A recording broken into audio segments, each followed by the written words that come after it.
살 빼려고 걷고 계신가요? 아니면 뛰어야 더 빨리 빠질 것 같아서 달리고 계신가요?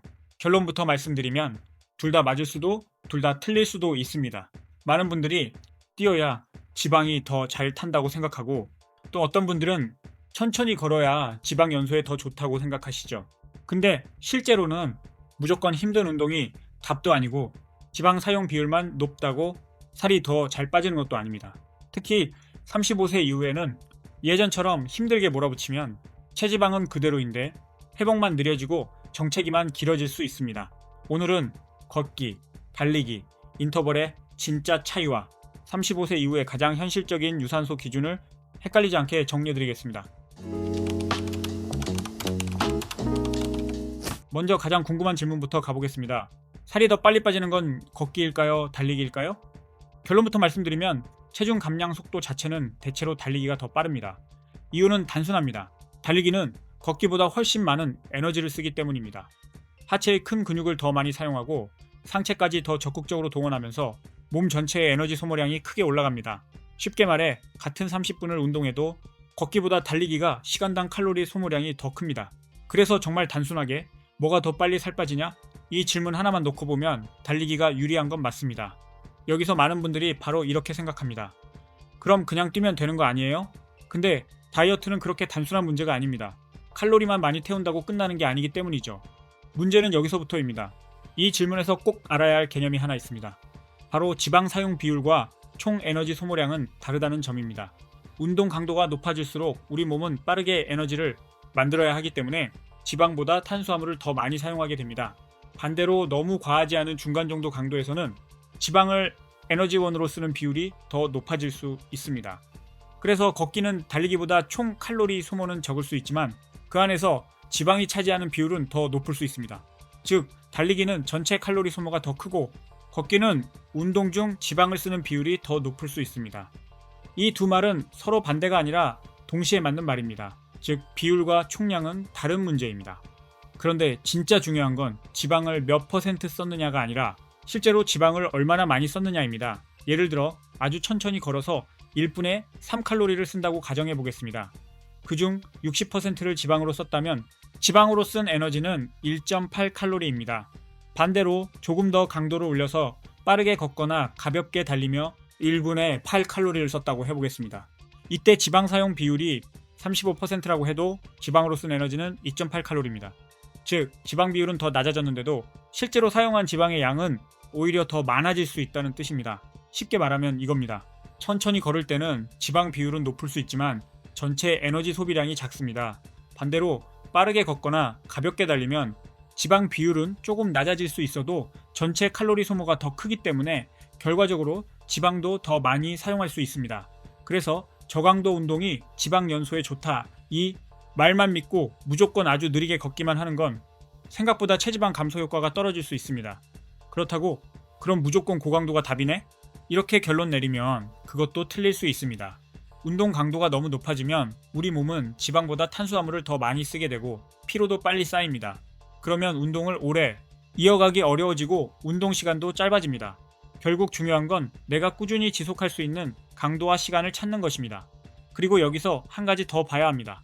운동은 강도만 중요한 게 아니라 얼마나 오래 지속하느냐에 따라서도 몸이 에너지를 쓰는 방식이 달라집니다. 운동 초반에는 몸이 주로 포도당, 글리코겐 같은 탄수화물을 먼저 많이 씁니다. 그러다가 보통 20분 전후부터는 지방이 기여하는 비중이 조금씩 커지고 30분 이상 중등도 강도로 이어가면 그 비중이 더 눈에 띄게 올라가는 경우가 많습니다. 그래서 보통 운동을 어느 정도 지속했을 때 지방 사용이 더 커진다고 말하는 겁니다. 하지만 여기서도 강도가 중요합니다. 너무 약하면 총 에너지 소모가 너무 적고 너무 강하면 지방보다 탄수화물 쪽으로 크게 기울어집니다. 결국 가장 중요한 건 적당한 강도로 충분한 시간을 확보하는 것입니다. 꼼수는 없습니다. 지방을 많이 태운다는 건 내 몸이 감당 가능한 선에서 어느 정도 강도를 유지하면서 꾸준히 시간을 쌓았을 때 얻는 결과입니다. 즉, 살은 한 번에 빼는 게 아니라 쌓아서 빼는 겁니다. 여기서 자주 등장하는 개념이 하나 있습니다. 바로 젖산역치입니다. 이 말이 조금 어렵게 들릴 수 있지만 사실 몸으로는 다들 한 번쯤 느껴본 지점입니다. 러닝머신에서 속도를 점점 올려보면 어느 순간부터 숨이 갑자기 확 차고 말하기가 힘들어지고 다리가 무거워지는 구간이 옵니다. 몸이 이제부터는 버겁다라고 느끼는 지점이 생기는 거죠. 젖산역치를 아주 쉽게 말하면 이 강도부터는 몸이 점점 버거워지고 지방만으로는 필요한 에너지를 충분히 만들어내기 어려워지는 구간이라고 보면 됩니다. 그러면 부족한 에너지를 어디서 빠르게 끌어올까요? 바로 탄수화물입니다. 즉 운동 강도가 어느 지점을 넘어서면 몸은 더 빠른 에너지 공급을 위해 지방보다 탄수화물에 더 많이 의존하게 됩니다. 그래서 지방을 가장 잘 태우는 강도는 무조건 최고 강도가 아니라 대체로 젖산역치 이전의 중등도 강도인 경우가 많습니다. 즉 숨이 너무 차서 버티기 힘든 강도는 지방 감량에 꼭 유리한 강도라고 보긴 어렵습니다. 그렇다면 걷기, 달리기, 인터벌 중에서는 뭐가 가장 좋을까요? 사실 여기서 제일 중요한 건 뭐가 더 좋으냐가 아니라 내 몸에 뭐가 더 맞느냐입니다. 정말 빠르게 체중을 빼고 싶고 관절 상태도 괜찮고 기초 체력도 어느 정도 있고 부상 위험 관리도 가능하다면 달리기는 강력한 선택지가 될 수 있습니다. 반대로 체중이 많이 나가거나 무릎과 발목 부담이 크거나 운동을 오래 쉬었다면 처음부터 뛰는 건 좋은 선택이 아닐 수 있습니다. 이런 경우에는 빠르게 걷기부터 시작하는 게 훨씬 현명합니다. 특히 35살 이후에는 이 부분이 더 중요합니다. 예전에는 열정으로 밀어붙여도 버텼을 수 있지만 이제는 체력보다 관절과 회복이 먼저 무너지는 경우가 많습니다. 그래서 더더욱 처음부터 무리하게 뛰기보다는 빠르게 걷기나 가벼운 인터벌로 시작하는 게 현실적입니다. 그리고 걷기는 너무 쉽고 달리기는 아직 부담스럽다면 그 중간다리 역할을 해주는 게 바로 인터벌입니다. 걷기와 달리기를 번갈아 하는 방식이죠. 인터벌의 장점은 칼로리 소모만이 아닙니다. 덜 지루하고 리듬감이 있어서 운동 시간이 더 빨리 가는 느낌을 줍니다. 또 몸이 완전히 퍼지기 전에 강약을 조절할 수 있어서 운동 지속성도 좋아집니다. 실제로 많은 분들이 러닝머신은 너무 지루했는데 인터벌은 40분, 50분도 금방 간다 이렇게 느끼는 이유가 여기에 있습니다. 다만 인터벌도 몸이 준비되기 전에 바로 들어가면 효과보다 통증과 피로가 먼저 올 수 있습니다. 특히 체중이 많이 나가거나 무릎과 발목이 약한 상태에서 갑자기 강도를 올리면 몸은 아직 준비가 안 됐는데 운동만 앞서 나가게 됩니다. 살을 빨리 빼고 싶은 마음에 무리했다가 한 달 만에 다치고 2달을 쉬게 되면 그게 제일 비효율적이죠. 그래서 운동에서 제일 중요한 건 이론상 최고 효율이 아니라 안 다치고 계속할 수 있느냐입니다. 그리고 계속하려면 결국 회복이 돼야 합니다. 잘 자고 잘 먹고. 특히 단백질을 충분히 챙겨야 운동이 몸을 바꾸는 쪽으로 갑니다. 왜냐하면 35살 이후에는 단순히 체중만 줄이는 게 아니라 근육을 지키면서 빼야 회복도 덜 흔들리고 몸 변화도 더 안정적으로 이어지기 때문입니다. 그래서 유산소만으로는 부족합니다. 근육을 지키려면 근력 운동도 꼭 같이 들어가야 합니다. 즉 유산소로 태우고 근력 운동으로 지키는 흐름이 같이 가야 합니다. 그리고 이 흐름이 무너지지 않으려면 운동 강도를 너무 감으로 잡으면 안 됩니다. 헬스장에서 이런 말 많이 듣죠.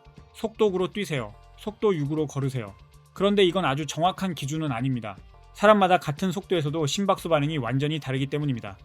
어떤 사람에게 속도구는 가벼운 워밍업일 수 있고 다른 사람에게는 거의 한계 직전 강도일 수 있습니다. 그러니까 운동 처방은 기계 속도로 하는 게 아니라 내 몸이 실제로 어느 정도 강도로 반응하고 있는지를 보고 해야 합니다. 그때 가장 현실적으로 쓸 수 있는 기준이 바로 심박수입니다.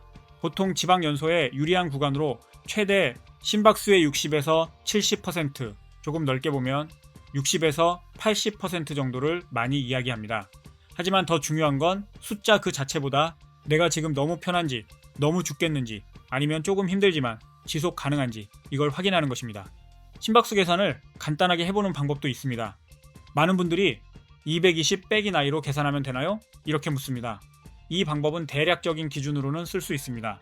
예를 들어 33살이라면 220에서 33을 빼서 최대 심박수를 187 정도로 잡고 거기서 60에서 70% 구간을 계산해 운동 강도를 대략 가늠해 볼 수 있겠죠. 물론 이 공식은 어디까지나 참고용입니다. 사람마다 실제 최대 심박수도 다르고 안정시 심박수도 다르고 운동 경험도 다르기 때문에 완벽하게 맞는 공식은 아닙니다. 그래도 초보자에게는 아무 기준도 없이 운동하는 것보다 훨씬 낫습니다. 스마트워치가 있으면 가장 좋고 없으면 러닝머신 손잡이 센서를 활용해도 됩니다. 그것도 없다면 적어도 말은 가능한데 노래는 못 부르는 정도, 짧은 대화는 되는데 길게 말하긴 힘든 정도, 이런 식으로 체감 강도를 같이 보시면 됩니다. 다음으로 정말 많이 나오는 주제가 있습니다. 공복 유산소와 식후 걷기 중 뭐가 더 좋을까 하는 문제입니다. 이것도 늘 논쟁이 많습니다. 공복 유산소가 더 잘 빠진다, 아니다. 식후 걷기가 더 효율적이다. 하지만 이것 역시 하나만 무조건 정답이라고 보기는 어렵습니다. 공복 상태에서는 지방 사용 비율이 더 높아질 수 있습니다. 하지만 그렇다고 해서 장기적인 체중 감량이 자동으로 더 잘 되는 건 아닙니다. 반면 식후 걷기는 혈당 급상승을 완화하는 데 도움이 될 수 있고 식후 무기력을 줄이는 데도 유리하며 생활 속에서 꾸준히 실천하기 쉽다는 장점이 있습니다. 그래서 질문을 바꾸는 게 중요합니다. 뭐가 이론상 더 좋으냐가 아니라 뭐가 내가 꾸준히 할 수 있고 몸에 무리가 없고 식습관 관리까지 같이 이어지느냐? 이걸 봐야 합니다. 공복이 너무 길었거나 무리해서 뛰다가 운동 후 식단이 무너지면 의미가 없습니다. 반대로 식후 걷기를 매일 빠른 걸음으로 30분씩 꾸준히 할 수 있다면 그게 장기적으로는 훨씬 강한 전략이 될 수 있습니다. 즉, 최고의 방법보다 내가 오래 하는 방법이 더 중요합니다. 또 하나 꼭 짚고 넘어가야 할 오해가 있습니다. 땀을 많이 흘리면 지방이 더 잘 타는 걸까요? 운동하다가 땀이 많이 나면 뭔가 지방이 녹아내리는 것처럼 느껴질 수 있습니다. 하지만 땀은 기본적으로 체온 조절 반응입니다. 땀이 많이 났다고 해서 그만큼 지방이 더 많이 탔다는 뜻은 아닙니다. 운동 직후 체중이 줄어든 것도 대부분은 수분 변화입니다. 물만 마셔도 꽤 빨리 돌아옵니다. 그러니까 땀이 많이 나야 운동이 잘 된 거다. 이 기준은 버리셔야 합니다. 운동 효과는 땀의 양이 아니라 운동 강도, 시간, 빈도, 회복, 식습관, 그리고 지속성으로 결정됩니다. 그럼 이제 가장 많이 나오는 질문에 답해 볼게요. 그래서 저는 뭘 하면 되는데요?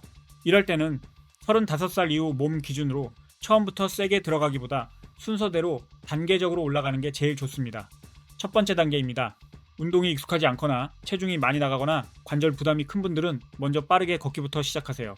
일주일에 4일에서 5일, 한 번에 30분 이상. 대화는 가능하지만 조금 숨이 차는 정도면 좋습니다. 처음부터 뛰지 마세요. 일단 몸이 걷는 볼륨에 적응해야 합니다. 두 번째 단계입니다. 걷기가 익숙해지고 30분이 너무 어렵지 않고 다음날 몸 상태도 괜찮다면 그때부터 인터벌을 넣어보시면 됩니다. 예를 들면 걷기 2분, 뛰기 1분 이 정도면 충분합니다.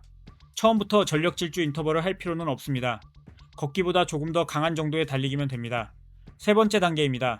인터벌에도 적응했고 관절 통증도 없고 회복도 괜찮다면 그때부터 연속 달리기 시간을 조금씩 늘리면 됩니다. 중요한 건 걷기에서 달리기로 바로 점프하는 게 아니라 걷기, 인터벌, 지속 달리기 순서로 올라가는 것입니다. 이 순서를 무시하면 체력보다 관절이 먼저 버티지 못할 가능성이 큽니다.